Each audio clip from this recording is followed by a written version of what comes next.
Hello, everyone. This is Kerwin, and welcome to an episode of Travel Talk. And in today's Travel Talk, we're going to be talking about SAS. Now, why are we talking about SAS? Let's go.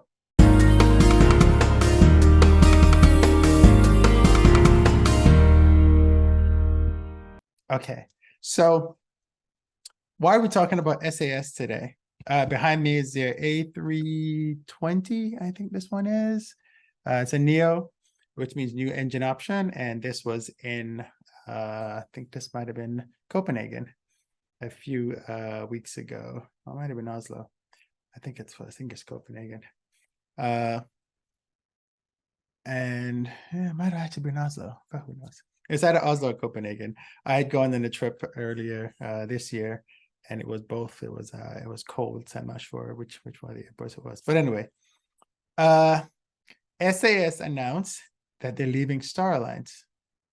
And you're like, what? How is that even possible? Now, the reason why this is a shocker is because SAS is one of the founding airlines of Star Alliance. So if you're the founding airline, why are you leaving? So of course, when I first heard it, I was like, there's got to be more to it. Now, SAS founded Star Alliance with Air France. Well, I'm jumping ahead, sorry. Air France is in my head. With Air Canada, Lufthansa, SAS, of course, Thai Airways, and United. So these are the airlines that found Star Alliance, I forget how many years ago. I do have a video that's coming out that'll talk about all the alliances, but I thought I'd give you this news because this just happened like yesterday. And the thing with this is that they're going to the competition. So SAS, once this transaction that they're doing is over, they're going to be going to the competition, which is SkyTeam.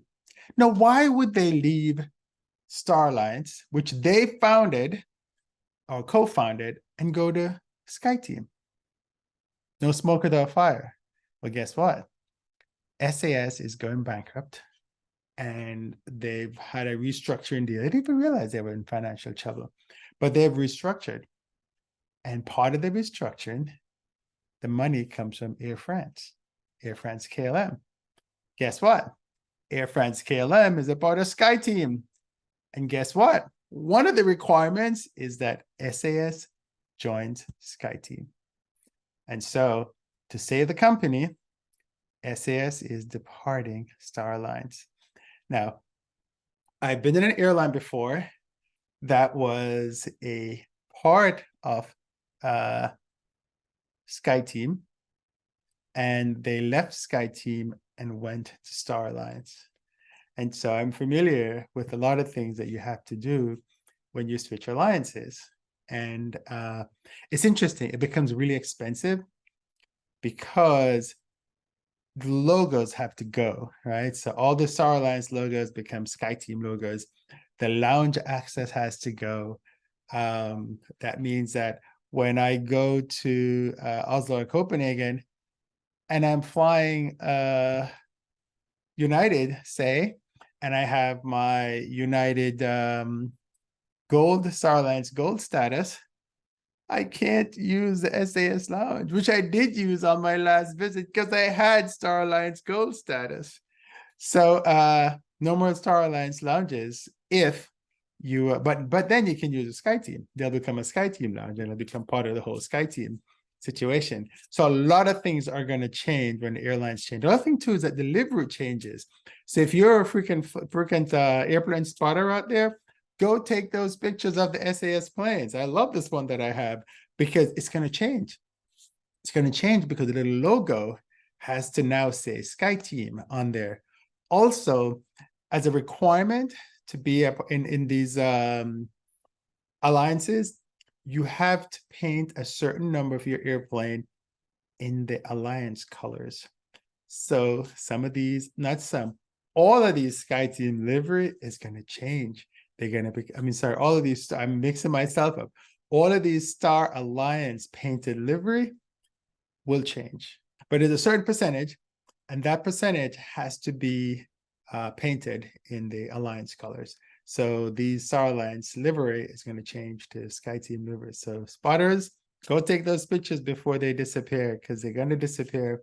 Now, they didn't really give a date. Their program is called Eurobonus. And the CEO did send out, I'm just looking for it here, did send out a message from the SAS president and CEO. Basically, it says, hi, Kerwin. Today we announced an exciting and transformative step to build on SAS's 75-year-long history and position our airline as a forefront of the industry for years to come. I love the marketing language.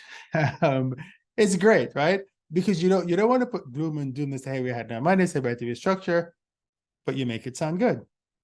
And says we were securing an investment in the reorganized SAS of $1.175 million from a company called Castle Lake, also Air France and Lynn Investment together with the Danish state.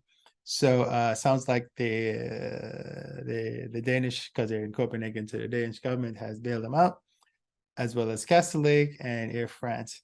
Investment will provide us with the financial resources to be an even stronger airline for customers and communicate across Scandinavia and other markets. Now, the other airline in Scandinavia is Finnair. And so you don't really want SAS to go down, because then it's more, I guess, effects on Finnair, who's actually One World, to cover, and Finnair is based in Helsinki, to cover what's going on. Now, in this picture, you also see Norwegian. Norwegian is a low-cost carrier. They do not fly international. They used to, but they don't. SAS does fly international. So when these airlines are having trouble, it is a big deal. It is not just about the domestic system, but it is about the international system, right? And so in connection with the milestone, we intend to eventually join the airline SkyTeam, at which time we'll exit Star Alliance. While we're proud to have been a founding member of Star Alliance, we're confident that joining SkyTeam will further strengthen our customer offering. Okay, fine. I mean, it's a part of the agreement, but that's okay. Importantly, nothing is changing as of now. So they have to get a regulatory approval. But if you're a Eurobonus member, which is the name of their frequent flyer program, everything is pretty much going to be the same. And this is going to take a while, because they have to stay a part of Star Alliance until it gets done. And your status and benefits as a Eurobonus member when you fly SAS will not be impacted. Now, I guess what will happen is that all your status is going to go into the SkyTeam elite status, if you have elite status. It's the same airline, so your Eurobonus is going to be your Eurobonus, just that you won't have any Star Alliance privileges, because those are gone. Once it goes, they'll keep us informed of the latest news, and they've been around since 1946. So that's what came from the CEO. I did see another article online, and actually in another group, and they basically posted, I'm just trying to find it here, and where is it? Here we go. But I think basically says the same thing. It just kind of talked about the amount of investment. So Castle Lake is the biggest shareholder with 32% stake, and as well as a majority of the convertible debt. Air France would own 20%, and the Danish government will invest in the airline, would own, nation still invested in the airline, would own 26% of the airline. That does not add up to 100. That's 46 or 78. So 12% is someplace else. Maybe that's actually owned by SAS. I don't know. And of course, they're going to move to Star Alliance. So that's the big news. That's the big aviation news, that SAS is leaving Star Alliance at some point. And as a founding member, that's kind of sad, because they are the founding member of Star Alliance, which is the biggest alliance there is. So for the moment, nothing is going to happen. Just you still have whatever you have, and nothing is going to happen. But they did send me an email. I'm a Eurobonus member, and they did send me an email and keep me posted of what's going on. And if you are a Eurobonus member, you would have gotten an email as well. So that's all I know. Until I know more, I will let you know. This is Kerwin with Travel Talk. Have a great day.